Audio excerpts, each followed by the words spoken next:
Thanks, Hazem. Long title, huh? I'm going to try to answer these questions quickly as we go through this. These are my conflicts. There's no commercial. I don't make any money, obviously, here. So, the development of aortic lesions, there's been data accumulated over the last 10 years from several studies. My partner, Ali Koinazad, and I had a PSIDE in the U.S. where we looked at the Medtronic device when it was available, and the inclusion criteria here for penetrating ulcers, pseudoaneurysms, and for ascending dissections was originally to look at the Valiant graft, which was taken away, and I'll show you that in a minute.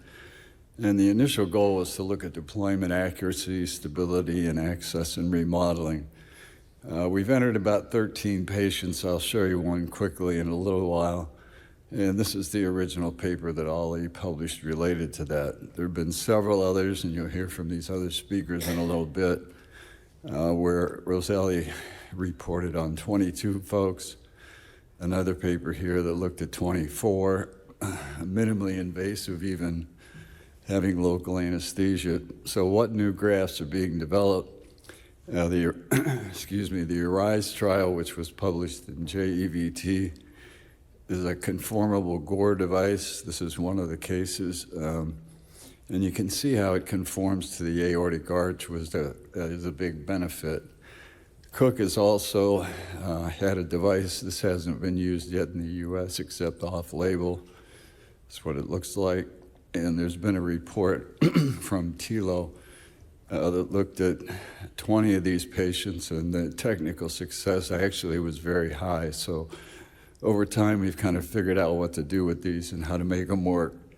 There's other devices coming. Endospan has an ascending component, but it's obviously part of another branch device, and I'll talk later about cardiatis, which is an option for these ascending lesions. What problems exist? Well, the ascending arch is hostile territory. You can see here in diastole, and then systole, there's a change of about 4 millimeters, but over time, as patients age, the compliance of the aorta comes down, so that the groups that we're looking at here, it actually is not terribly pulsatile in that region. At the current status, the FDA encourages these PSIDEs, and the benefits are that you can bill for them in the United States, get reimbursement. There's changes. You got to keep up with all the data and trials, and even warnings that come out like this from clinicaltrials.gov that say they're going to throw you in jail if you don't put the data in. So there's been, the FDA has actually been very willing to look at these. We've shortened devices. This is one of those patients, repack it. This was a 90-year-old lady sent home for hospice. We were able to put an endograft in.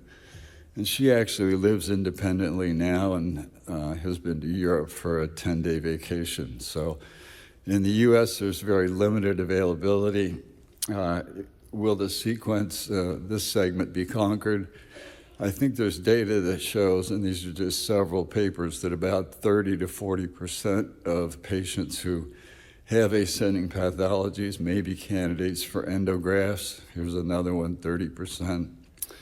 And another one even quotes as high as 40%. So what's going on in the new guidelines say, and this may where it really expand, is that they're talking about doing smaller and smaller aortas, and we've talked to Hazem about this over time. So if these patients are going to be considered at 5 centimeters, and this is that group in here, then preliminarily these tubular grafts may actually offer an option. And I think Frank could put on maybe 5 years from now a trial that compares 5 centimeter high risk patients, surgical and endovascular, and it's going to move that quickly. So updates, there's 4 to 7 years stability been demonstrated. There's continuing success with this. And yes, actually a significant proportion of these aortic lesions will be conquered endovascularly. Thank you.